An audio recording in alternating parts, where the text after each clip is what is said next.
মদ্যপান, ধূমপান ও মাদক সেবন স্বাস্থ্যের পক্ষে ক্ষতিকর। Smoking and alcohol consumption is injurious to health.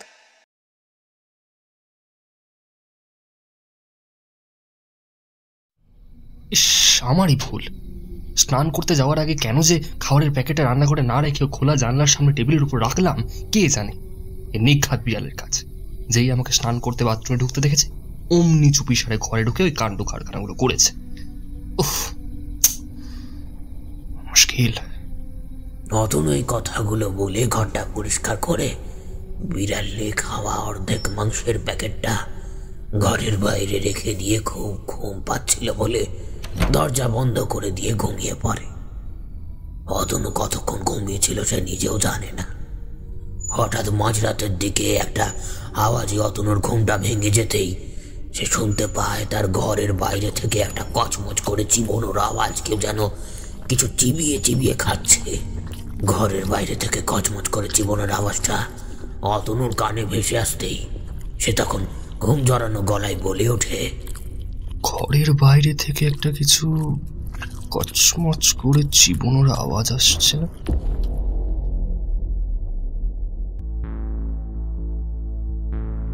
নমস্কার, আমি সৌরভ আর তোমরা শুনছো তোমাদের প্রিয় চ্যানেল 38A বিচউড স্ট্রিট। শ্রোতা বন্ধুরা, গল্পে যাওয়ার আগে তোমাদের কাছে একটা ছোট্ট অনুরোধ। যারা আমাদের চ্যানেলে নতুন গল্প শুনছো অবশ্যই চ্যানেলটিকে সাবস্ক্রাইব করে পাশে থাকা বেল আইকনটা প্রেস করে দেবে, যাতে পরবর্তী গল্পের আপডেট সবার আগে পৌঁছে যায় তোমাদের কাছে। সাথে গল্পটি ভালো লাগলে একটি লাইক আর কমেন্ট করতে ভুলো না কিন্তু। তোমাদের একটা লাইক আর কমেন্ট আমাদের পরবর্তী গল্প বানাতে অনেক মোটিভেট করে। চলো আর দেরি না করে সরাসরি চলে যাই গল্পে। আজ তোমরা শুনবে লেখিকা শর্মিষ্ঠা চ্যাটার্জির কলমে পল্লী গ্রামের এক হাড় হিম করা ভয়ের গল্প, কামভোগ। আজকের গল্প পাঠ ও গল্পের সূত্রধর আমি সৌরভ। অন্যান্য চরিত্রে রাজ, পার্থ, তুষার, দিব্যেন্দু, বর্ণালী, রূপঙ্কর। শুরু হচ্ছে আমাদের আজকের বিশেষ নিবেদন, কামভোগ।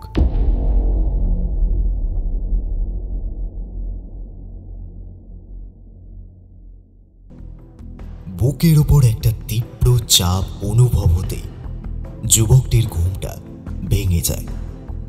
যুবকটির ঘুমটা ভেঙে যেতে সে চোখ খুলে তাকিয়ে দেখে ঘরে জ্বলা হালকা সবুজ আলোয় তার নগ্ন বুকের উপর নগ্ন অবস্থায় একটা যুবতী মেয়ে বসে আছে, আর তার দিকে নীল জ্বলন্ত ক্রুদ্ধ দৃষ্টি দিয়ে তাকিয়ে। তার মুখ ও গহ্বর থেকে বেরোনো লাল লম্বা লালায়িত জিভটা যুবকটির সারা মুখে বোলাতে বোলাতে ফ্যাসফ্যাসে গলায় যুবকটির গলাটা জোরে টিপতে টিপতে বলছে, আমার ঘর থেকে এক্ষুনি বেরিয়ে যা, বেরিয়ে যা বলছে। এক্ষুনি যদি না বেরোস আমি কিন্তু তোদেরকে মেরে ফেলবো।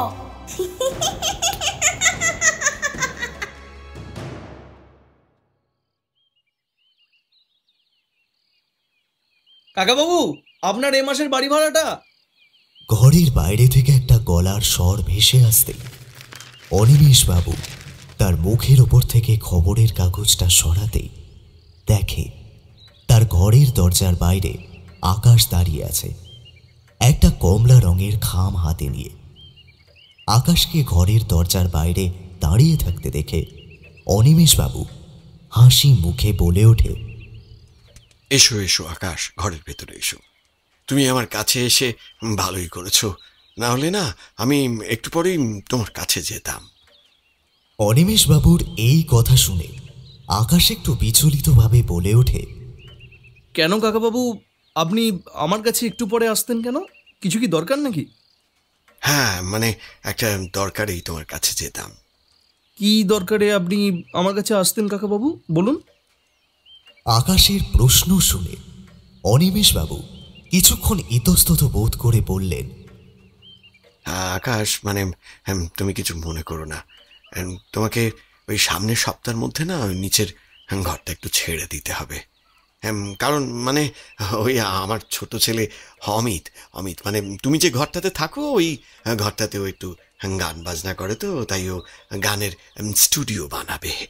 সেই জন্য আমাকে বলেছে যে যত দ্রুত সম্ভব আমি যাতে ওই নিচের দুটো ঘর খালি করে দিই, মানে ওর ওই গানের স্টুডিও বানানোর জন্য।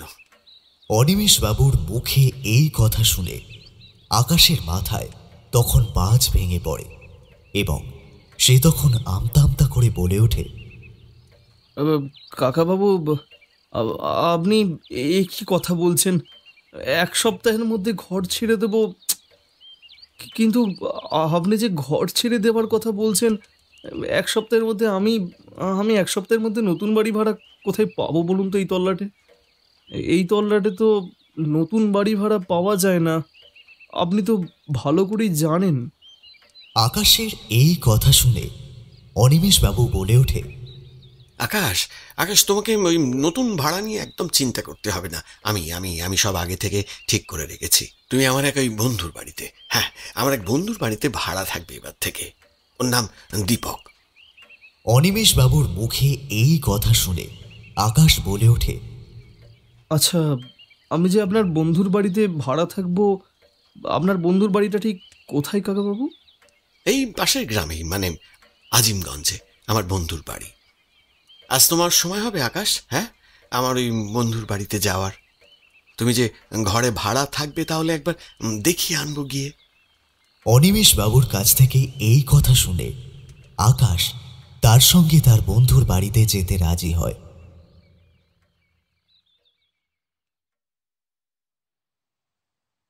মাত্র 3 দিন হলো আকাশ অনিমেষ বাবুর বন্ধু দীপক বাবুর বাড়িতে ভাড়া এসেছে এবং সে একা বলে দীপক বাবু তার বাড়ির ছাদে একটা ঘর আকাশকে ভাড়া দিয়েছে।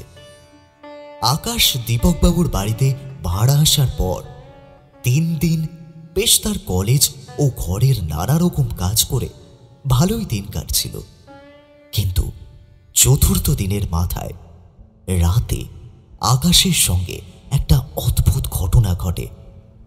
রাত তখন কটা হবে, 1টা কি 1:30টা। সামনে তার কলকাতার বড় এক ইউনিভার্সিটিতে পরীক্ষা আছে বলে আকাশ রাত জেগে পড়াশোনা করছিল মন দিয়ে।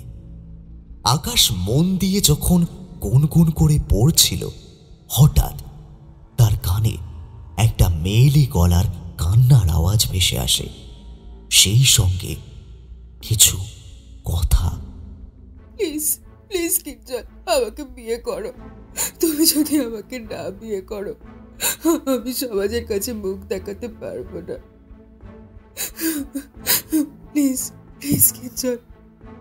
ঘরের বাইরে খোলা ছাদ থেকে মেয়েলি গলার কান্নার আওয়াজ পেয়ে আর ওই কথাগুলো শুনে আকাশ বইয়ের পাতা থেকে চোখ সরিয়ে পড়ার টেবিলের সামনে খোলা জানালা দিয়ে ফাঁকা অন্ধকার ছাদের দিকে তাকিয়ে বেশ কৌতূহলী গলায় বলে ওঠে, এই মাঝরাতে ছাদে ঘুরে ঘুরে কে কান্নাকাটি করতে করতে কথা বলছে?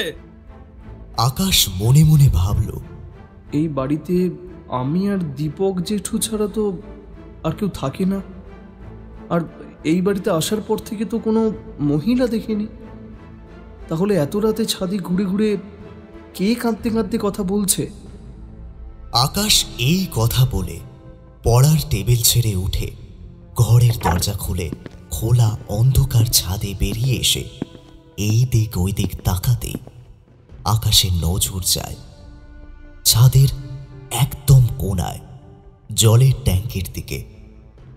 জলের ট্যাঙ্কের দিকে আকাশের নজর যেতেই দেখে জলের ট্যাঙ্কের পাশে তারই বয়সী একটা গোলাপি রঙের চুড়িদার পরা একটা মেয়ে পেছন দিকে ফিরে দাঁড়িয়ে আছে আর কাঁদতে কাঁদতে সমানে ফোনে কথা বলছে। জলের ট্যাঙ্কের পাশে কম বয়সী মেয়েটিকে পিছন ফিরে ওইভাবে ফোনে কথা বলতে বলতে আর হাউ হাউ করে কাঁদতে দেখে আকাশ মেয়েটির দিকে এগিয়ে যায় ধীরে ধীরে। তারপর মেয়েটির সামনে দাঁড়িয়ে গলাটা একটু নামিয়ে ঢোক গিলে আকাশ জিজ্ঞাসা করে ওঠে, আচ্ছা, আপনি কে? এত রাতে আপনি এইভাবে একা অন্ধকার ছাদে দাঁড়িয়ে হাও হাও করে কাঁদছেন কেন? আপনার কি কিছু হয়েছে নাকি? আকাশ দেখল তার প্রশ্ন শুনে মেয়েটি কোনোরকম উত্তর না দিয়ে হাউ হাউ করে কাঁদতে লাগলো। মেয়েটিকে ওইভাবে কাঁদতে দেখে আকাশ আবার একটু মেয়েটির দিকে এগিয়ে যেতে কিছু একটা জিজ্ঞাসা করতে যাবে, হঠাৎ মেয়েটার মাথাটা দুম করে পেছন দিকে ঘুরে আকাশের দিকে কটমট করে তাকাতে আকাশ দেখে মেয়েটার চোখের মনি বলে কিচ্ছু নেই। তার জায়গায় দুটো বড় বড় কালো কালো গর্ত, এবং সেই গর্ত থেকে লাল কালচে রক্ত গড়িয়ে মেয়েটার পরনে হালকা গোলাপি চুড়িদারটাকে লাল রক্তাক্ত করে তুলেছে। সেই সঙ্গে মেয়েটার মুখ গহ্বর থেকে লালায়িত জিভটা বেরিয়ে এসেছে, এবং সেই জিভ থেকে সমানে টপ টপ করে লাল রক্ত ছাদের মেঝেতে পড়ছে। অন্ধকার ছাদের মধ্যে মেয়েটার ওই ভয়ঙ্কর বিভৎস পৈশাচিক রূপ দেখে সহ্য করতে না পেরে আকাশ ভয়ে দৌড়ে ঘরের ভেতর ঢুকে এসে দরজাটা বন্ধ করে দিয়ে দরজার গায়ে ঠেস দিয়ে দাঁড়িয়ে যায়। আকাশ যখন হাঁপাতে থাকে তখন সে শুনতে পায় সেই মেয়েটি সামনে বাইরে দিয়ে বন্ধ দরজার গায়ে ধাক্কা মারতে মারতে কর্কশ কণ্ঠে বলছে, আমি ছাদে দাঁড়িয়ে কান্নাকাটি কেন করছি? তোর খুব জানার ইচ্ছে বল? তুই একবার দরজা খোল, আমার হাতে তোর মৃত্যু নিশ্চিত। পৃথিবীর যে কটা পুরুষ মানুষ আছে তোরা সব কটা সমান। তোরা শুধু মেয়েদের মন নিয়ে খেলতে পারিস, আর খেলা হয়ে গেলে তাদের ঠকাতে পারিস। বাইরে থেকে সমানে দরজা ধাক্কা দিতে দিতে আর মেয়েটির কর্কশ কণ্ঠে হুমকিগুলো শুনে আকাশ খুব ভয় পেয়ে যায়, এবং সে তখন মনে মনে ঠাকুরের নাম জপ করতে শুরু করে। ওং ওং ক্রিং কালিকায় নমঃ নমঃ। ওং কালিকায় বিদ্মহে শ্মশানবাসিনৈ ধীমহি তন্ন ঘরে প্রচোদয়াৎ। ওং ক্রিং কালিকায় নমঃ নমঃ। ওং কালিকায় বিদ্মহে শ্মশানবাসিনৈ ধীমহি তন্ন ঘরে প্রচোদয়াৎ। আকাশ দেখল তার মন্ত্র জপ করার সঙ্গে সঙ্গে দরজার বাইরে থেকে যে কর্কশ কণ্ঠে মেয়েটা চিৎকার করে তাকে দরজা ধাক্কা দিতে দিতে হুমকি দিচ্ছিল, সেই মেয়েটার চিৎকারের আওয়াজ, সেই সঙ্গে দরজা ধাক্কা দেওয়ার আওয়াজ আর শোনা যেতে লাগল না। দরজার ওপার থেকে আকাশ আর কোনো রকম অস্বাভাবিক কারোর গলার আওয়াজ না পেয়ে আকাশ ঘরের আলোটা নিভিয়ে যেই বিছানায় শুতে যাবে, হঠাৎ তার দৃষ্টি যায় ঘরের সিলিং ফ্যানের দিকে। ঘরের সিলিং ফ্যানের দিকে আকাশের নজর যেতে তার ঘরের খোলা জানালা দিয়ে যেটুকু চাঁদের রূপলি আলো ঘরের মধ্যে প্রবেশ করছিল, সেই আলোতে সে বিস্ফারিত দৃষ্টিতে যা দেখে তা হল কিছুক্ষণ আগে ছাদে যে মেয়েটিকে ফোনে কথা বলতে দেখেছিল সেই মেয়েটি পুরো নগ্ন অবস্থায় সিলিং ফ্যানে গলায় দড়ি বেঁধে ঝুলছে, কিন্তু মেয়েটির পেটটা অস্বাভাবিক রকমের ফোলা। ফোলা পেট দেখে যেন মনে হচ্ছে মেয়েটি গর্ভবতী। আকাশ তার ঘরের মধ্যে মেয়েটিকে সিলিং ফ্যানের সঙ্গে গলায় দড়ি বাঁধা অবস্থায় ওই রকম নগ্নভাবে ঝুলতে দেখে আকাশ যেই ঘরের দরজা খুলে বাইরে বেরিয়ে আসতে যাবে, অমনি পেছন দিক থেকে একটা ফ্যাঁস ফ্যাঁসে গলার আওয়াজ সে শুনতে পায়। কিরে, পালাচ্ছিস কেন আমাকে দেখে? আয়, আমার কাছে আয়। পেছন দিক থেকে ফ্যাঁস ফ্যাঁসে গলার আওয়াজটা শুনে আকাশ ভয়ে ভয়ে পেছন ফিরতেই যা দেখে তা হলো মেয়েটি তার সামনে দাঁড়িয়ে আছে, আর একটা বিশ্রী ধরনের কান এঁটো করা হাসি হাসতে হাসতে 2 হাত বাড়িয়ে তার দিকেই এগিয়ে আসছে। আকাশ মেয়েটিকে ওইভাবে হাসতে হাসতে এগিয়ে আসতে দেখে কোনো রকমে ঘরের দরজাটা খুলে সিঁড়ির মুখে গিয়ে একটা বিকট চিৎকার করে অজ্ঞান হয়ে পড়ে যায়। চোখে মুখে একটা ঠান্ডা জলের স্পর্শ অনুভব হতে আকাশ ধীরে ধীরে তার ক্লান্ত 2 চোখ মেলে তাকাতে দেখে তার পাশে দীপকবাবু বসে আছে আর হাতে ধরে আছে একটা জলের গ্লাস। আকাশকে চোখ মেলে তাকাতে দেখে দীপকবাবু জিজ্ঞাসা করে, আকাশ, তুমি দোতলা সিঁড়ির মুখে অজ্ঞান হয়ে পড়ে গেলে কিভাবে? তোমার শরীর ঠিক আছে তো? দীপকবাবুর প্রশ্ন শুনে আকাশ ক্লান্ত গলায় বলে ওঠে, হ্যাঁ জেঠু, আমার শরীর ঠিকই আছে, কিন্তু কিন্তু কি আকাশ, চুপ করে গেলে কেন? আকাশ তখন তার সঙ্গে কিছুক্ষণ আগে কি কি ঘটনা ঘটেছে এবং সে তার ঘরে কি কি দেখেছে সব কথা দীপকবাবুকে খুলে বলতে আকাশ দেখে তার মুখ থেকে সব ঘটনাগুলো শুনে দীপকবাবুর মুখটা কেমন যেন ভয়ে ফ্যাকাশে হয়ে যায় এবং সে তখন আকাশকে বলে, আকাশ, তুমি 2 দিন আমার সঙ্গে নিচে থাকো, বুঝলে? তোমার শরীরটা এখন ঠিক ভালো নেই, 2 দিন পরে না হয় তুমি আবার নিচের ঘরে যেও, কেমন?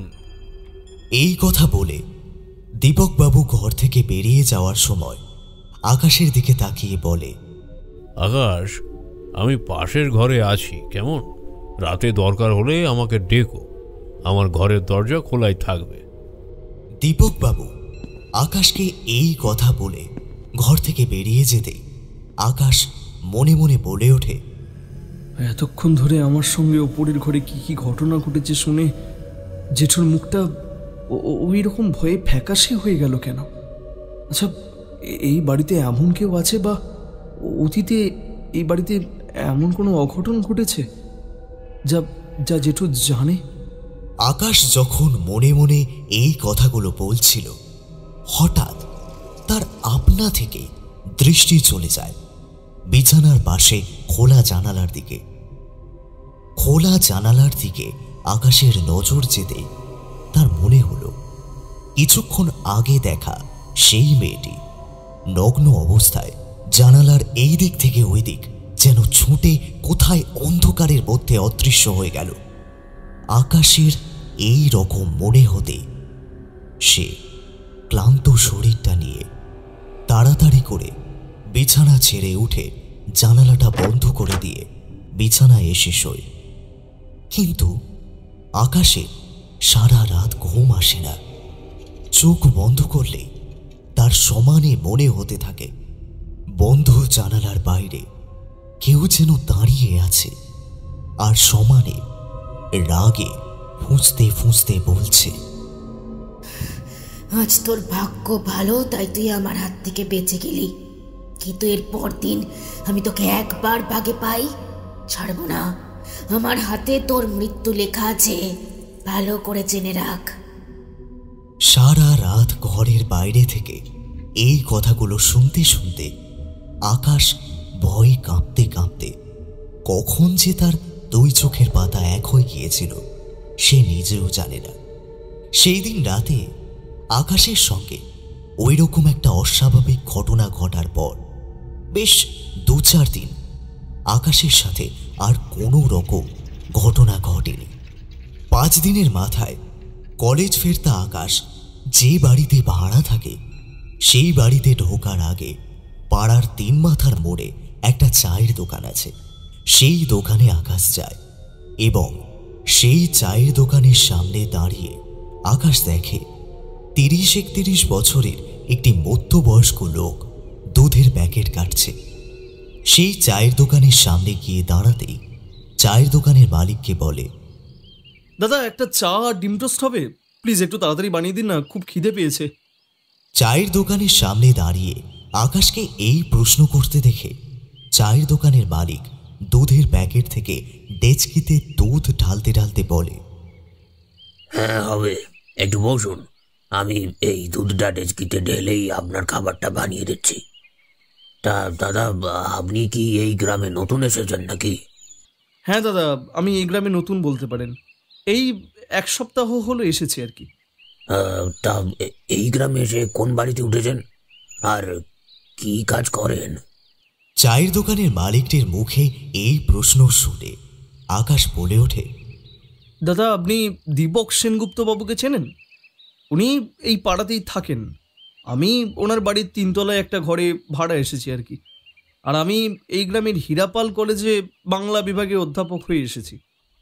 আকাশের মুখ থেকে দীপক বাবুর নামটা শুনে আর ওর বাড়িতে আকাশ ভাড়া আছে শুনে চায়ের দোকানের মালিকের মুখটা মুহূর্তের মধ্যে কেমন যেন ফ্যাকাশে হয়ে যায় এবং সে ভয় মিশ্রিত কাঁপা কাঁপা গলায় বলে ওঠে, বাবু, আপনি দীপক জেঠুর বাড়িতে ভাড়া এসেছেন, আপনি ওই বাড়িতে বেশি দিন টিকতে পারবেন না।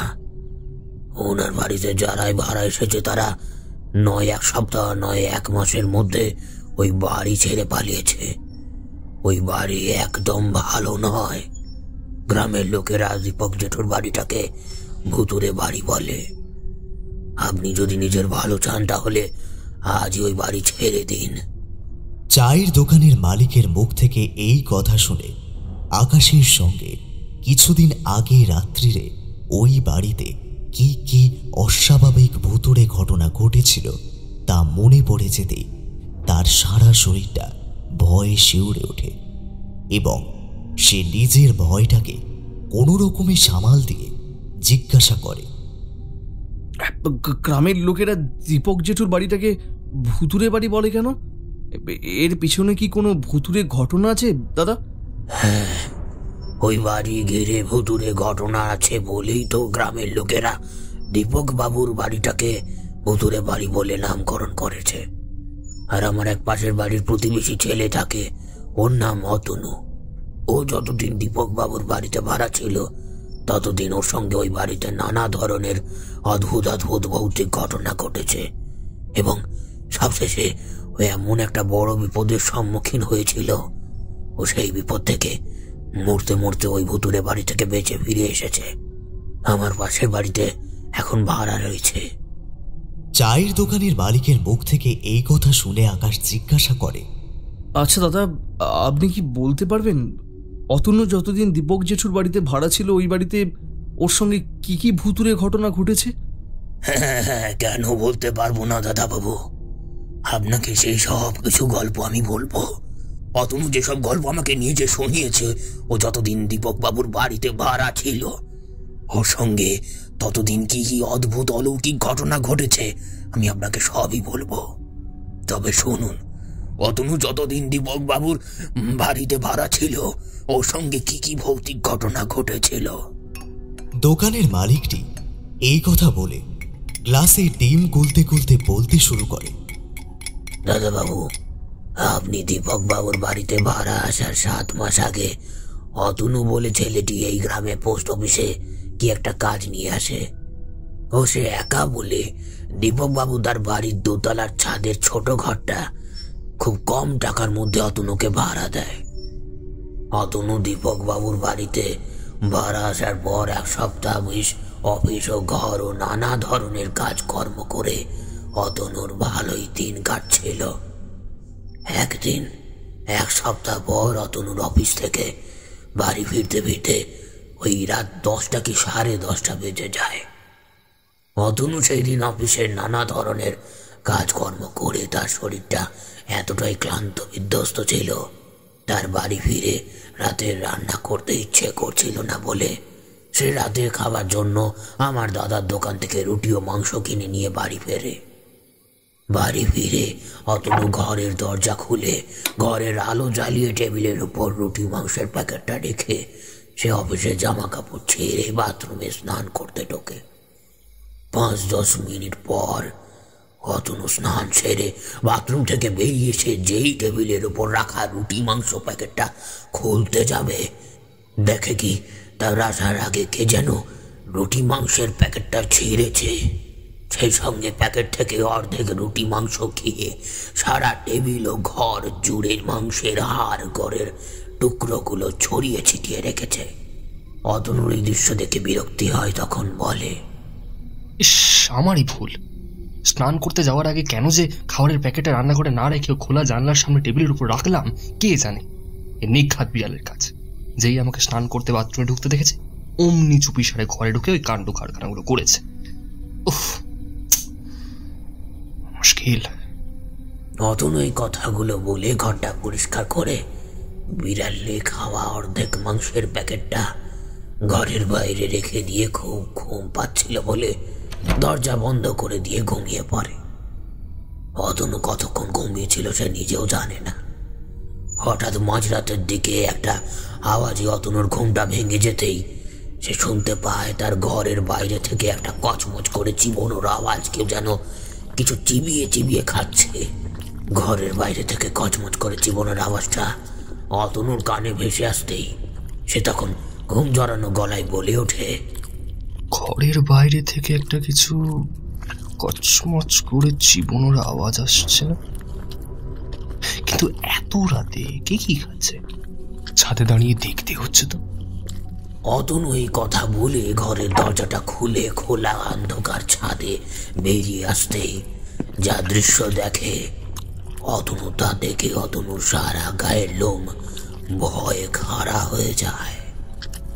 অতনু বিস্ফারিত দৃষ্টিতে দেখে সে কিছুক্ষণ আগে বিড়ালে অর্ধেক খাওয়া যে রুটি মাংসর প্যাকেটটা বাইরে বের করে রেখেছিল, সেই প্যাকেট থেকে একটা মেয়ে তুলে তুলে বিড়ালের খাওয়া অর্ধেক রুটি মাংসগুলো কচমচ করে চিবিয়ে চিবিয়ে খাচ্ছে।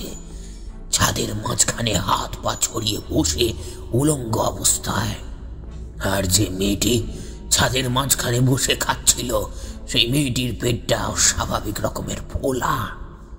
অন্ধকার ছাদের মাঝখানে মেয়েটিকে নগ্ন অবস্থায় হাত পা ছড়িয়ে ছিটিয়ে মাংসের প্যাকেট থেকে মাংস তুলে তুলে খেতে দেখে অতনু মেয়েটির দিকে এগিয়ে গিয়ে যেই কিছু একটা হয়তো জিজ্ঞাসা করতে যাবে, দেখে কি মেয়েটা অন্ধকারের মধ্যে কোথায় যেন অদৃশ্য হয়ে গেল।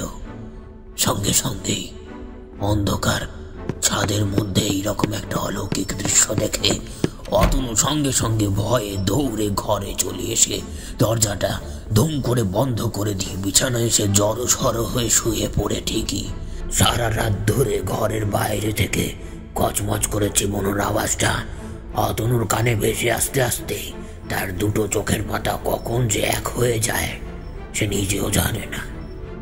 পরদিন সকালে অতনুর ঘুম ভাঙতেই সে দাঁত মাজতে মাজতে ঘর থেকে ছাদে বেরিয়ে আসতেই একটা অদ্ভুত গা শিরশির করা দৃশ্য দেখে। কি দৃশ্য দেখে দাদা অতনু? অতনু দেখে সারা ছাদ জুড়ে বড় বড় লাল রক্তাক্ত কার যেন পায়ের ছাপ। ছাদে এরকম বড় বড় রক্তাক্ত পায়ের ছাপগুলো কার? মেয়েটার কি, যে গতকাল রাতে ছাদে বসে মাংসগুলো খাচ্ছিল চিবিয়ে চিবিয়ে? ছাদে দাঁড়িয়ে রক্তাক্ত পায়ের ছাপগুলো দেখে অতনু যখন দাঁত মাজতে মাজতে এই কথাগুলো বলছিল, ঠিক সেই সময় অতনুর পেছন দিক থেকে একটা ভারী গলার আওয়াজ শোনা যায়। অতনু, কি হয়েছে? তুমি ছাদের মেঝের দিকে তাকিয়ে বিড়বিড় করে কি কথা বলছো? পেছন দিক থেকে গম্ভীর গলার আওয়াজ শুনে অতনু পেছন ফিরতেই দেখে তার বাড়িওয়ালা দীপক বাবু দাঁড়িয়ে আছে, তার হাতে একটা জলের বালতি নিয়ে। অতনু দীপক বাবুর দিকে তাকাতে আবার সে প্রশ্ন করে ওঠে, এই অতনু, কি হয়েছে কি? তুমি ছাদের মেঝের দিকে তাকিয়ে বিড়বিড় করে কি কথা বলছিলে? দীপক বাবুর প্রশ্ন শুনে অতনু মুখ থেকে বাজনের ফেনাটা থু করে ছাদের এক কোণে ফেলে ছাদের মেঝের দিকে আঙুল দেখিয়ে বলে ওঠে, কাকাবাবু, ছাদের মেঝেতে বড় বড় রক্তাক্ত পায়ের ছাপগুলো কার? অতনুর প্রশ্ন শুনে দীপক বাবু ছাদের মেঝের দিকে তাকিয়ে অবাক গলায় বলে ওঠে, ছাদের মেঝেতে বড় বড় রক্তাক্ত পায়ের ছাপ? কি বলছো কি অতনু? হ্যাঁ, কোথায় ছাদের মেঝেতে বড় বড় রক্তাক্ত পায়ের ছাপ? কোথায়? এই তো, কোথাও তো কিছু নেই। তুমি ভালো করে তাকিয়ে দেখো, পুরো ছাদের মেঝে তো পরিষ্কার পরিচ্ছন্ন, কোথাও একটাও দাগ নেই। তুমি হয়তো ঘুম চোখে ভুল দেখেছো। অতনু সঙ্গে সঙ্গে ছাদের মেঝের দিকে তাকিয়ে দেখে পুরো ছাদ পরিষ্কার পরিচ্ছন্ন, কোথাও এক ফোঁটাও রক্তের ছাপ বা অন্য কোনো দাগ নেই।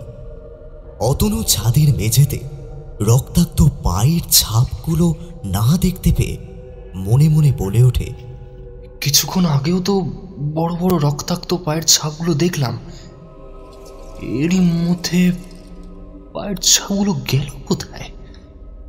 ভূতের মতন অদৃশ্য হয়ে গেল নাকি? অতনু এই কথা বলতে বলতে ঘরে চলে আসে। তারপর অতনু অফিস যাওয়ার জন্য স্নান করতে বাথরুমে ঢোকে। অতনু যখন বাথরুমে স্নান করছিল, হঠাৎ তার মনে হলো পেছন দিক থেকে অদৃশ্য দুটো নরম হাত এসে তাকে জড়িয়ে ধরে, তার নগ্ন বুকের ওপর সমানে আঙুল দিয়ে সুড়সুড়ে দিচ্ছে। পেছন দিক থেকে অদৃশ্য দুটো নরম হাতের স্পর্শ অতনুর অনুভব হতে তার মনে হলো কোনো মেয়ে তাকে পেছন দিক থেকে জড়িয়ে ধরেছে। বাথরুমের মধ্যে স্নান করতে করতে অতনুর এইরকম একটা অদ্ভুত অনুভূতি হতে সে সঙ্গে সঙ্গে পেছন ফিরে তাকায়, কিন্তু কাউকে সে দেখতে পায় না। এইরকম একটা অদ্ভুত অনুভূতি হতে অতনু কোনো রকমে স্নান সেরে বাথরুম থেকে বেরিয়ে এসে ঘরে টাঙানো আয়নার সামনে দাঁড়িয়ে চুল আঁচড়াতে যাবে। অতনু আয়নার দিকে তাকিয়ে দেখে তার ঠিক পেছনে 23-24 বছরের একটি সুন্দরী মেয়ে নগ্ন অবস্থায় দাঁড়িয়ে আছে এবং অতনুর দিকে তাকিয়ে একটা রহস্যময় সাপদের হাসি হাসছে আর হেসে গলায় বলছে, আসো আসো আমার কাছে অতনু, আমাকে আদর করো। আমি যে তোমার আদর পাওয়ার জন্য সে কখন থেকে অপেক্ষা করছি। আয়না দিয়ে মেয়েটির ওই অসামান্য রূপ আর মেয়েটির নগ্ন বুকের ওপর গোল স্তনযুগল দেখে অতনু মেয়েটির রূপ দেখে মোহিত হয়ে পড়ে। মেয়েটির দিকে ফিরে তার দিকে মন্ত্রমুগ্ধের মতো ধীরে ধীরে এগিয়ে যায়। তারপর মেয়েটিকে জড়িয়ে ধরে। অতনু তার রুক্ষ ঠোঁটটা যেই মেয়েটার লাল রাঙা ঠোঁটের ওপর রাখতে যাবে, হঠাৎ মেয়েটার নগ্ন শরীরটা কালো ধোয়ার মতো কুণ্ডলি পাকিয়ে ঘরের মধ্যে কোথায় যেন অদৃশ্য হয়ে যায়। অতনু চোখের সামনে এইরকম একটা গা শিরশির করা অদ্ভুত অলৌকিক ঘটনা ঘটতে দেখে সে খানিকটা ভয়ে থতমত খেয়ে গিয়ে কাঁপা কাঁপা গলায় বলে, আয়না দিয়ে কিছুক্ষণ আগে আমি যা দৃশ্য দেখলাম আর আমি যা করতে যাচ্ছিলাম, এই ঘটনাগুলো কি সত্যি না আমার মনের হ্যালুসিনেশন? এই কথা বলতে বলতে নিজের মাথার চুল খামচে ধরে বিছানার উপর বসে পড়ে। নিজের মনের প্রশ্নের উত্তর খুঁজতে থাকে, কিন্তু সেই উত্তর সে খুঁজে পায় না। অতনুর সঙ্গে ওই ঘটনা ঘটার 5 দিন পর ওর সঙ্গে ওই বাড়িতে এমন একটা বড় দুর্ঘটনা ঘটে, সে মরতে মরতে ওই ঘটনার হাত থেকে নিজেকে বাঁচিয়ে ওই অভিশপ্ত বাড়ি ছেড়ে বেরিয়ে আসতে পেরেছিল। দাদা, অতনুর সঙ্গে ওই বাড়িতে কি এমন দুর্ঘটনা ঘটেছিল যা উনি মরতে মরতে ওই বাড়ি ছেড়ে বেঁচেছিলেন? বলছি দাঁড়ান বাবু, আগে আপনার চাটা আর ডিম টোস্টটা দিয়ে নি। এই কথা বলে চায়ের দোকানের মালিকটি আকাশের হাতে চা আর ডিম টোস্টের প্লেটটা এগিয়ে দেয়। তারপর সামনে বসে পড়ে এবং তার রংচটা গামছাটা দিয়ে মুখ ও গলার ঘাম মুছতে মুছতে আবার বলতে থাকে। সময়টা ছিল শ্রাবণ মাস। বাইরে তখন মুষলধারায় বৃষ্টি পড়ছে। এই শ্রাবণ মাসের একদিন বৃষ্টি মুখর ভোরবেলায় আমি বাড়ি থেকে বেরিয়ে গ্রামের কাঁচা পাকা কাদা জল ভর্তি রাস্তা পেরিয়ে ধীরে ধীরে হাঁটতে হাঁটতে আমার এই চায়ের দোকানটার কাছে এসে দোকানটা যখন খুলতে যাব, দেখি কি অতনু দাদাবাবু চায়ের দোকানের সামনে মুখ থুবড়ে পড়ে আছে, আর তার মাথা পেটে গল গল করে রক্ত বেরোচ্ছে। অতনু দাদাবাবুকে আমার দোকানের সামনে মাথা ফাটা রক্তাক্ত অবস্থায় মুখ থুবড়ে পড়ে থাকতে দেখে আমি সঙ্গে সঙ্গে ছুটে যাই। তারপর অতনু দাদাবাবুর নাকে ও গায়ে হাত দিয়ে দেখার চেষ্টা করি অতনু দাদাবাবুর দেহে প্রাণ আছে নাকি। অতনু দাদাবাবুর হাতের নাড়ি টিপে কিছুক্ষণ পরীক্ষা করতেই দেখি ওনার দেহে প্রাণ আছে, কিন্তু উনি কোনো কারণে হয়তো অজ্ঞান হয়ে গেছে। অতনু দাদাবাবুকে অজ্ঞান অবস্থায় আমার দোকানের সামনে পড়ে থাকতে দেখে আমি সঙ্গে সঙ্গে দোকান খুলে এক বোতল জল নিয়ে এসে অতনু দাদাবাবুর চোখে মুখে জলের ছেটা দিতেই 5-10 মিনিট পর ওনার জ্ঞান ফেরে। ওনার জ্ঞান ফিরতেই আমি ওনাকে ধরে তুলে আমার দোকানের ভিতরে নিয়ে গিয়ে বসিয়ে 1 গ্লাস গরম দুধ ওনাকে খাইয়ে দিয়ে ওনাকে কিছুটা ধাতস্থ করি। উনি কিছুটা ধাতস্থ হতেই আমি তখন ওনাকে জিজ্ঞাসা করি, আচ্ছা বোস মাস্টার বাবু, আপনার সঙ্গে গতকাল রাতে গ্রামে এমন কোনো ঘটনা ঘটেছিল যে আপনি ভয়ে আমার দোকানের সামনে অজ্ঞান হয়ে পড়ে গিয়েছিলেন? আমার প্রশ্ন শুনে উনি তখন ভয় মিশ্রিত কাঁপা কাঁপা গলায় বলতে শুরু করে, না দাদা, আমার সঙ্গে গ্রামে কোথাও কোনো রকম ঘটনা ঘটেনি। আমার সঙ্গে গতকাল রাতে যে ভয়ানক ঘটনাটা ঘটেছে সেইটা হলো দীপক জেঠুর বাড়িতে। গতকাল রাতে আমার সঙ্গে যে ভয়ানক ঘটনা ঘটেছে সেই ভয়ানক ঘটনার হাত থেকে নিজের প্রাণ বাঁচিয়ে কি করে ওই অভিশপ্ত বাড়ি থেকে বেরিয়ে এসেছি সে আমি নিজেই জানি। দাদাবাবু, আপনার সঙ্গে গতকাল রাতে দীপক বাবুর বাড়িতে কি এমন ঘটনা ঘটেছিল যে আপনি নিজের প্রাণ হাতে নিয়ে বেরিয়ে এসেছেন? আমার প্রশ্ন শুনে অতনু দাদাবাবু তখন ধীরে ধীরে গতকাল রাতে দীপক বাবুর বাড়িতে তার সঙ্গে কি কি ঘটনা ঘটেছে তা আমাকে বলতে শুরু করে। গতকাল সারাদিন ধরে মুষলধারায় বৃষ্টি পড়ছিল বলে আমি অফিস যাইনি। বৃষ্টির জন্য অফিস যাইনি বলে অফিসে যেসব পেন্ডিং কাজগুলো পড়েছিল সেই কাজগুলো আমি সারাদিন ঘরে বসে করি। এরপর রাত হতেই অফিসের কাজ শেষ করে পরের দিন অফিস আছে বলে তাড়াতাড়ি খাওয়া দাওয়া করে ঘুমিয়ে পড়ি ঠিকই, কিন্তু কতক্ষণ ঘুমিয়েছি সে আমি নিজেও জানি না। হঠাৎ মাঝরাতের দিকে আমার নগ্ন বুকের উপর একটা কঠিন চাপ অনুভব হতেই আমি চোখ খুলে তাকাতেই দেখি ঘরের জ্বলা হালকা সবুজ আলোতে আমার নগ্ন বুকের উপর 5 দিন আগে আয়না দিয়ে যে নগ্ন মেয়েটিকে দেখেছিলাম সেই মেয়েটি আমার বুকের উপর নগ্ন অবস্থায় বসে আছে, আর সামনে আমার রুক্ষ ঠোঁটের উপর ওর লাল ঠোঁটটা বুলোচ্ছে। সে সঙ্গে হাতের বড় বড় নখগুলো দিয়ে আমার নগ্ন বুকের উপর সমানে আঁচড়াতে আঁচড়াতে ফ্যাস ফ্যাসে গলায় বলছে, তুই আমাকে কি ভেবেছিস? এই সুন্দর শরীরটাকে নিয়ে ভোগ করে নিজের শরীরের খিদে মেটাবি, তারপর তোর শরীরের খিদে মিটে গেলে আমাকে ছুঁড়ে ফেলে দিবি? না, আমি তো সেটা হতে দেব না। কিছুতেই আমার এই সুন্দর শরীরটাকে তোকে ভোগ করতে দেব না। তার আগেই আমার হাতে তোর মৃত্যু। মেয়েটি এই কথা বলে ওর দুটো হাত দিয়ে আমার গলাটা জোরে টিপে ধরে ঝাঁকাতে শুরু করে।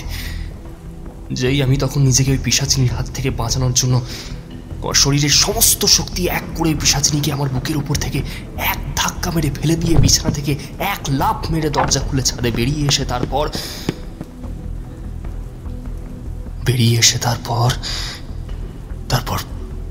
মুষলধারা বৃষ্টির মধ্যে দিক বেদিক জ্ঞান শূন্য হয়ে ছুটতে থাকি। তারপর ছুটতে ছুটতে কখন যে এক সময় আপনার চায়ের দোকানের সামনে অজ্ঞান হয়ে পড়ে গেছি, আমি সে নিজেও জানি না দাদা কি করে যে। অতনু দাদাবাবুর মুখ থেকে সব কথা শুনেই আমি ওনাকে আমার বাড়িতে কদিন থাকতে দিই। দাদা আমি আর ওই অভিশপ্ত ভুতুরে বাড়িতে আর ফিরবো না। আপনি আমাকে কদিনের জন্য আপনার বাড়িতে থাকতে দেবেন, দয়া করে যদি থাকতে দেন। আমি আপনার বাড়িতে বেশি দিন থাকবো না, কয়েকদিনের মধ্যেই আমি এই গ্রামের মধ্যে একটা নতুন বাড়ি খুঁজে আমি আমি আমি আমি চলে যাব। অতনু দাদাবাবুর মুখ থেকে সব কথা শুনে আমি ওনাকে আমার বাড়িতে কদিন থাকতে দিই। তারপর উনি এক সপ্তাহের মতো আমার বাড়িতে থাকার পর আমার পাশের এক প্রতিবেশীর বাড়িতে ভাড়া চলে যায়। এখন উনি আমার ওই প্রতিবেশীর বাড়িতে ভাড়া আছেন। মাস্টার দাদাবাবু, আপনাকে আমি ভালো কথা বলছি, আপনি যদি নিজের প্রাণ বাঁচাতে চান তাহলে আজই দীপক বাবুর ওই অভিশপ্ত ভুতুরে বাড়ি ছেড়ে চলে আসুন আমার বাড়িতে। আমি আপনাকে বলছি, আমার বাড়িতে আপনার থাকতে কোনো রকম অসুবিধা হবে না। লোকটির কাছ থেকে দীপকবাবুর বাড়িতে থাকাকালীন অতনু জীবনে কি কি ভয়ঙ্কর ভৌতিক অভিজ্ঞতা হয়েছে তা সব শোনে আকাশ, কিন্তু কিছু বলে না, চুপ করে থাকে। এরপর আকাশের চা আর ডিম টোস্ট খাওয়া শেষ হলে সে চায়ের দোকানের দাম মিটিয়ে বাড়ি ফিরে আসে। আকাশ দোতলা সিঁড়ি দিয়ে উঠে খোলা ছাদ পেরিয়ে যেই নিজের ঘরে ঢুকতে যাবে, হঠাৎ তার আপনা থেকে দৃষ্টি চলে যায় তার ঘরের ছাদের দিকে। আকাশের দৃষ্টিটা তার ঘরে ছাদের দিকে যেতে সে বিস্ফারিত দৃষ্টিতে যা দেখে তা হলো সেই দিনের দেখা গোলাপি চুড়িদার পরা মেয়েটি তার ঘরের ছাদে একদম ধারে দাঁড়িয়ে আছে, আর আকাশের দিকে তাকিয়ে একটা বিশ্রী হাসি হাসতে হাসতে বলছে, তোর দিন ঘনিয়ে আসছে, তুই আমার হাতে মৃত্যুবরণ করার জন্য প্রস্তুত হ। তার ঘরের অন্ধকার ছাদের ওপর সেই দিন রাতে দেখা সেই মেয়েটিকে ওই রকম অবস্থায় দাঁড়িয়ে থাকতে দেখে আর ওর ওই ভ্যাসভ্যাসে গলার কথাগুলো শুনে আকাশ ভয়ে কোনো রকমে কাঁপা কাঁপা হাতে ঘরের দরজাটা খুলে ঢুকতেই দেখে কিছুক্ষণ আগে ছাদের ওপর যে মেয়েটিকে দাঁড়িয়ে থাকতে দেখেছিল সেই মেয়েটি তার ঘরের ভেতর তার সামনে দাঁড়িয়ে আছে, আর তার দিকে তাকিয়ে একটা কান এঁটো করা বিশ্রী হাসি হাসতে হাসতে তার দিকে দুটো লম্বা হাত বাড়িয়ে এগিয়ে আসছে। পিশাচিনীটাকে ওইভাবে এগিয়ে আসতে দেখে আকাশ যেই ঘর থেকে বাইরে বেরিয়ে আসতে যাবে দেখে ওই পিশাচিনীটা ঘরের দরজার সামনে দাঁড়িয়ে আছে, আর একইভাবে কান এঁটো করা হাসি হাসতে হাসতে দুই হাত বাড়িয়ে এগিয়ে আসছে। আকাশ তখন তার সামনে আর পিছনে ওই পিশাচিনীটাকে ওইভাবে এগিয়ে আসতে দেখে আকাশ নিজের শরীরে সমস্ত শক্তি এক করে তাকে ধাক্কা মেরে যেই ঘরের বাইরে বেরোতে যাবে অমনি সে আকাশের ওপর লাফিয়ে পড়ে। আকাশের বুকের ওপর চেপে বসে হাতের বড় বড় ধারালো নখরযুক্ত আঙুল দিয়ে আকাশের পরনের জামা এক টানে ছিঁড়ে ফেলে আকাশের নগ্ন বুকের ওপর ওই পিশাচিনী সমানে তার ধারালো নখযুক্ত হাত দিয়ে আঁচড়াতে থাকে। আকাশ পিশাচিনীটার তীব্র অত্যাচার সহ্য করতে না পেরে জোরে জোরে চিৎকার করে বলতে শুরু করে, কে আছো, বাঁচাও, ওই পিশাচিনী আমাকে মেরে ফেললো, বাঁচাও আমাকে। আকাশ বেশ কিছুক্ষণ চিৎকার করার পর তার ঘরের বাইরে থেকে একটা জোরালো পুরুষ গম্ভীর গলায় একটা মন্ত্র উচ্চারণ শুনতে পায়। জয়ন্তী মঙ্গলা কালী ভদ্রকালী কপালিনী দুর্গা শিবা ক্ষমা ধাত্রী স্বহা স্বধা নমস্তুতে। ঘরের বাইরে থেকে গম্ভীর গলায় মন্ত্র উচ্চারণ ভেসে আসতেই আকাশ দেখে তার বুকের ওপর যে পিশাচিনীটা বসে তাকে এতক্ষণ ধরে অত্যাচার করছিল সেই পিশাচিনীটা সাদা ধোঁয়ার মতো কুণ্ডলি পাকিয়ে অন্ধকার ঘরের মধ্যে কোথায় যেন অদৃশ্য হয়ে গেল। অদৃশ্য হয়ে যেতেই আকাশ ধীরে ধীরে উঠে দাঁড়ায়। উঠে দাঁড়াতেই দেখে তার ঘরের দরজার সামনে দীপক বাবু একটা কাঁসার ঘটি নিয়ে দাঁড়িয়ে আছে।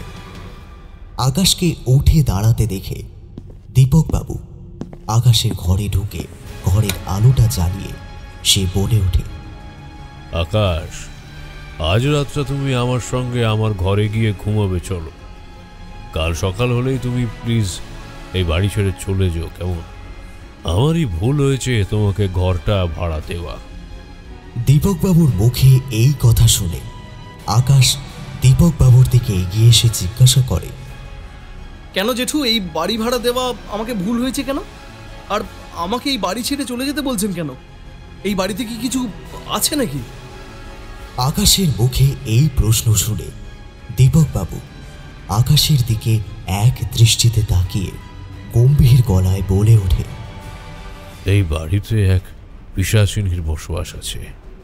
এই বাড়িতে আমি যদি কোনো অবিবাহিত ছেলেকে ওই ছাদের ঘরটা ভাড়া দিই, তাহলে ওই পিশাচিনী সেই অবিবাহিত ছেলেগুলোকে মেরে ফেলে। তোমার ভাগ্য ভালো যে আজ তুমি ওই পিশাচিনীর হাত থেকে বেঁচে গেছো। তাই আমি ভালো কথা বলছি তোমাকে, তুমি যদি নিজের প্রাণ বাঁচাতে যাও তাহলে কাল সকালেই তুমি এই বাড়ি ছেড়ে চলে যেও, কেমন? আচ্ছা জেঠু, ওই পিশাচিনী কে? আর ও বিবাহিত ছেলেদের এইভাবে মেরে ফেলে কেন? এর পিছনে কি কোনো বড় কোনো ইতিহাস লুকিয়ে আছে? সেই লুকোনো ইতিহাসের কথা প্লিজ আমাকে বলুন না। তুমি ঠিকই ধরেছ আকাশ, এর পিছনে কোনো ইতিহাস লুকিয়ে আছে। আর যাকে নিয়ে এই ইতিহাস লুকিয়ে আছে সে আর কেউ নয়, সে আমার মেয়ে মেঘনা। আজ থেকে প্রায় 3 বছর আগে আমার মেয়ে মেঘনা মারা যায়। মেঘনা মারা যাওয়ার পর আমি সব নিয়ম মেনে ওর শ্রাদ্ধ শান্তির কাজ করি ঠিকই, কিন্তু ওর অতৃপ্ত আত্মা আজও শান্তি পায়নি। ওর অতৃপ্ত আত্মা ধীরে ধীরে পিশাচিনীতে পরিণত হয়েছে এবং এই বাড়িতে কোনো অবিবাহিত ছেলে ভাড়া এলে ওর মৃত্যুর প্রতিশোধ নেবার জন্য সেই সব অবিবাহিত ছেলেদের ও মেরে ফেলে। দীপক বাবুর মুখে এই কথা শুনে আকাশ বলে, কেন কেন মেঘনা ওর মৃত্যুর প্রতিশোধ নেবার জন্য অবিবাহিত ছেলেদের মেরে ফেলে?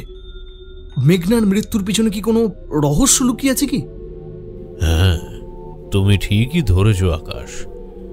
মেঘনার মৃত্যুর পিছনে একটা বড় রহস্য লুকিয়ে আছে। তবে শোনো সেই গল্প।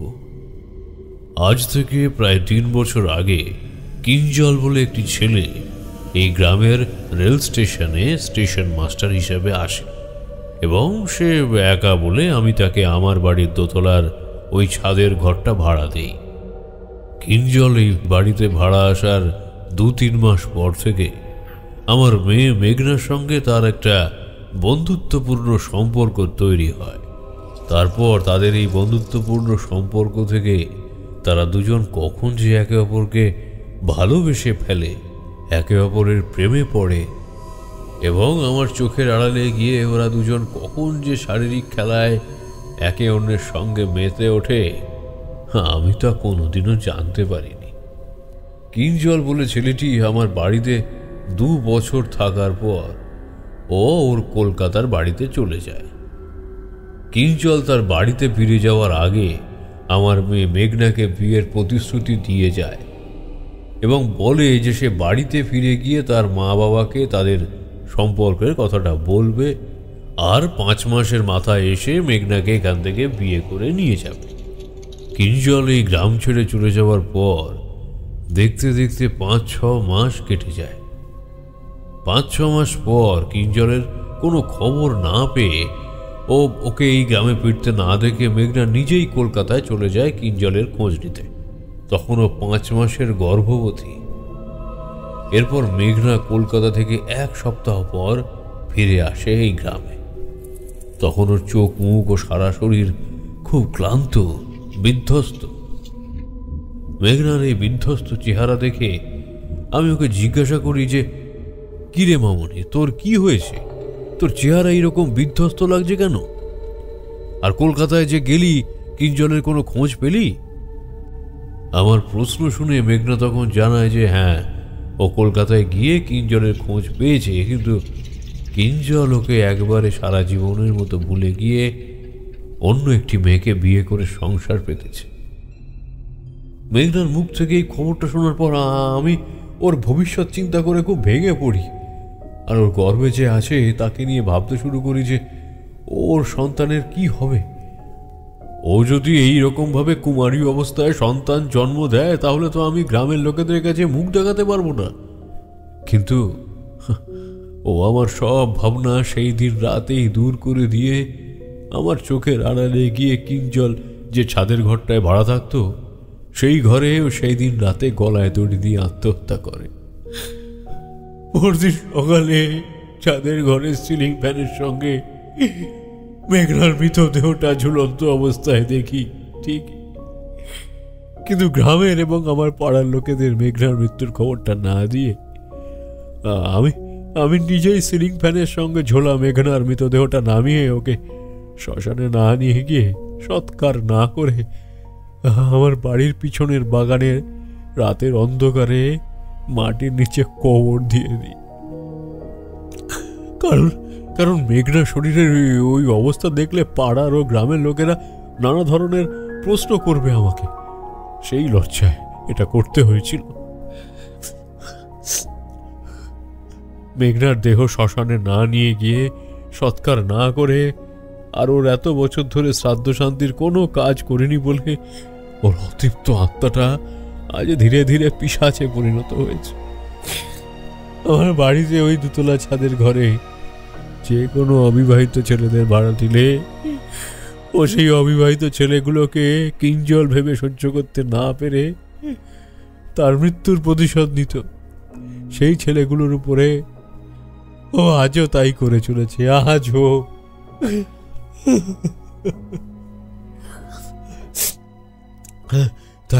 তাই আমি ভালো কথা বলছি আকাশ, তুমি যদি নিজের প্রাণ বাঁচাতে চাও তাহলে কাল সকালে তুমি এই বাড়ি ছেড়ে চলে যাও। তুমি যদি আর কটা দিন এই বাড়িতে থাকো তাহলে কিন্তু তুমি মেঘনার কবলে পড়ে নিজের প্রাণটা হারাবে। দীপক বাবু আর তার মেয়ে মেঘনার জীবনে কি কি ঘটনা ঘটেছে, আকাশের সেই গল্প শুনতে শুনতে ভোর হয়ে যায়। সে বুঝতেই পারে না। বাইরে থেকে পাখির ডাক কানে ভেসে আসতেই আকাশ তার খোলা ঘরের জানলা দিয়ে তাকিয়ে দেখে সূর্যের নরম আলো তার ঘরে ধীরে ধীরে প্রবেশ করছে। বাইরে ভোর হয়ে এসেছে। সেটা দেখে দীপকবাবু আকাশকে বলে ওঠে, আকাশ আকাশ ভোর হয়ে এসেছে, তুমি এবার আমার এই অভিশপ্ত বাড়ি ছেড়ে চলে যাও। আর এখানে থেকো না। পারলে আমাকে ক্ষমা করে দিও আমার এই ভুলের জন্য। আমি তোমাকে না জেনে বুঝে এই ঘর ভাড়া দিয়েছি। আমি আর জীবনে কোনো অবিবাহিত ছেলেকে এই ঘর ভাড়া দেব না। তুমি চলে যাও। দীপকবাবুর মুখে এই কথা শুনে আকাশ আর কিছু বলে না। তার সমস্ত জিনিসপত্র গুছিয়ে নিয়ে দীপকবাবুর বাড়ির গেট থেকে যখন বেরোতে যাবে, হঠাৎ করে আপনা থেকেই আকাশের দৃষ্টি চলে যায় বাড়ির ছাদের দিকে। দীপকবাবুর বাড়ির ছাদের দিকে আকাশের দৃষ্টি যেতে সে দেখে গতকাল রাতে যেই মেয়েটি তাকে আক্রমণ করেছিল, সেই মেয়েটি ছাদের একদম কার্নিশের ধারে দাঁড়িয়ে আছে আর আকাশের দিকে তাকিয়ে একটা রহস্যময় সাপদের হাসি হাসছে।